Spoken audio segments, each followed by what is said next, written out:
Hello, this workshop's for you if you're interested in starting an e-commerce store or even if you're in the midst of starting one now.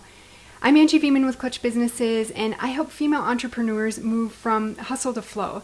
And I do that through automating and streamlining their businesses so that they've got more time to spread their special sauce and are spending less time on the busy work. And the reason that I'm offering this workshop is that I've worked for some of the biggest e-retailers in the US.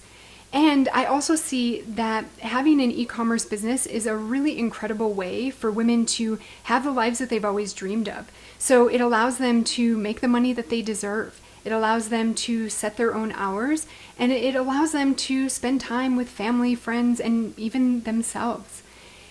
And I also see a lot of women that have a dream of having an online store, but they've got an incredible idea, but they get overwhelmed with all of the tech and figuring out what they have to do and how to put it all together. So I took my experience working for these online retailers along with my experience with automating and creating efficiencies in business, and I created a program that allows anybody really, to set up and launch an online store in just 5 hours. So because you're here today, I'm guessing that you're somewhere in between here. So we've got where we are right now and we've got where we want to be. So you may have dabbled in setting up a site, or you may have started looking for products. But the moral of the story is we all want to be on the right. So we all want to have a live store with products that customers love, and we want to be making money doing it. So I'm also going to assume that you've got some understanding of the possibilities that exist within e-commerce. So I'm going to make this pretty brief, but I do want to talk about what makes an e-commerce business a really smart choice for a lot of people. And the first thing is that you can start an e-commerce business with relatively low costs, and you can even keep running a business with relatively low costs. So you could literally start a store for just $30. You can obviously spend a lot more, but all it really takes is $30. And then depending on the model that you choose, the day-to-day operations can be relatively simple and easy with an e-commerce business. So there are stores that are set up where the owners or the people working there never touch or see the product, so they don't have a whole lot to worry about day-to-day wise. And then e-commerce business is also really scalable. So you can start really small and start adding products and services to grow. But also you can start big, and the trajectory for an online store or for online shopping is really good. So you'll grow just kind of organically. And then what could your online business look like? Well, a lot of different ways, actually. So you could sell direct to consumer. You could focus on wholesale. Maybe you want to do some private label or some white labeling. And then the products that you sell can also be really varied. So you can sell physical products, you can sell digital products, and you can even sell services. And none of these are mutually exclusive. So you can sell physical products and services, or you can sell direct to consumer and wholesale. You can mix and match a lot of different ways, so there's a lot of possibilities. So what do you need to get started? Well, first, you need a platform. So you need a place for your customers to come and see the products that you're selling, and you need a way to sell it to them or for them to buy it. So a platform is basically like a beefed up website. And then you also need products and packaging. So you need products to sell and a way to ship them to your customers. And the packaging is actually really important. So you can use it to extend your brand. So you can brand all of the packaging, with your logo on it. You can create an unboxing experience for your customers. But the packaging also influences how much money you make pretty significantly.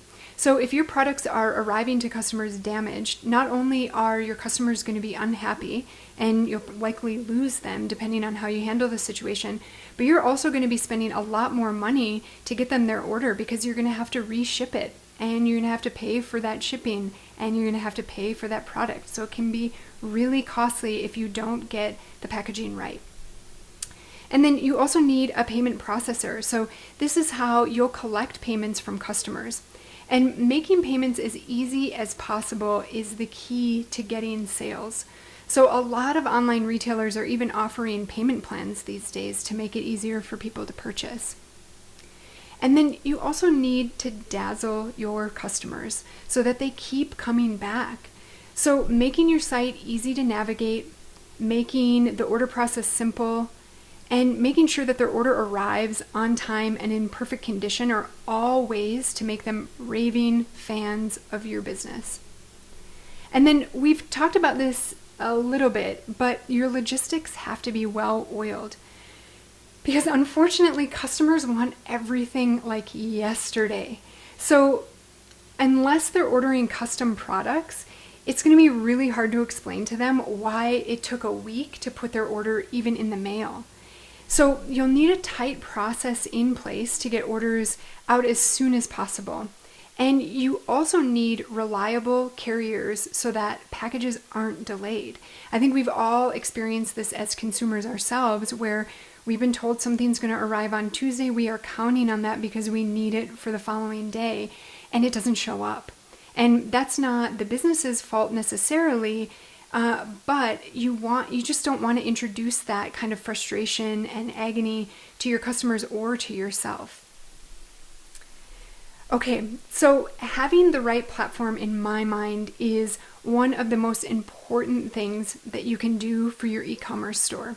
So I want you to grab a pen and a piece of paper, and I want you to answer a few questions.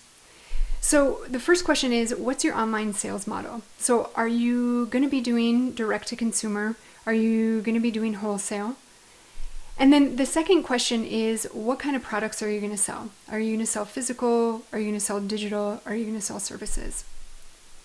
And then I want you to write down how you're currently accepting payments. So if you're not accepting payments, don't worry about it. Don't write anything down, but just write down who the payment processor is if you've got one. And then I also want you to write down who your current web host is if you have a website. So this would be like Squarespace or WordPress or GoDaddy. And the reason for this is that a lot of those web hosts have plugins or add-ons, e-commerce add-ons. So rather than creating a whole new website, you can just add on this e-commerce component so that you don't have to start from scratch. If you don't have a website, don't worry about it. It's no big deal. Okay, and then I also want you to write down where you plan on selling your product. So do you want to sell it just on your website, or are you hoping to get on some marketplaces? So Amazon, eBay, maybe Walmart.com. And then let's see, how many products are you going to sell? So are you just going to sell a handful, maybe just 5? Or are you going to be offering like 500 products? This is important because some of the platforms base their pricing off of how many products you're listing. So not all of them do that, but some of them do, and that's going to influence your final decision on what platform you go with.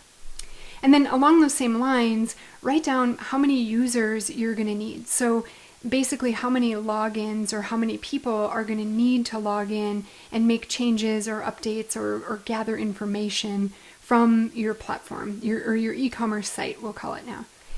And this is for the same reason that some of the platforms charge based on the number of users. Okay, and then I also want you to write down if you currently have a POS system or a point of sale system. So a lot of, well, maybe not a lot, but some of the point of sale systems have an online component. So again, rather than starting from scratch, you might be able to take the information that you've already entered into your point of sale system and just transition it online, saving you tons of time, tons of frustration, and potentially a lot of money too. Okay, and then these last ones are maybe a little nitpicky and not necessary, but they might be important features for you. So the first is I want you to write down if you want an abandoned cart feature. So what this is somebody's on your site, they see something that they like, they put it in their cart, but they never buy it. You have, with an abandoned cart feature, you have the option of sending them a message, maybe a couple of hours later or a day or two later, and asking them, hey, I saw that you like this, here's 10% off for you to complete the purchase. You don't even have to offer them something special. You can just remind them that it's there, because we all get really distracted on our computers. I know that I've got abandoned carts all over the place, just because I forgot to go through with it. And the reason that I'm having you write that down is that not a lot, but some of the platforms charge extra for that feature. Okay. And then the final thing is, if you are going to need a point of sale system. So if you're starting your business online but intend to have brick and mortar stores eventually, or maybe you're planning to sell at farmers markets or things like that.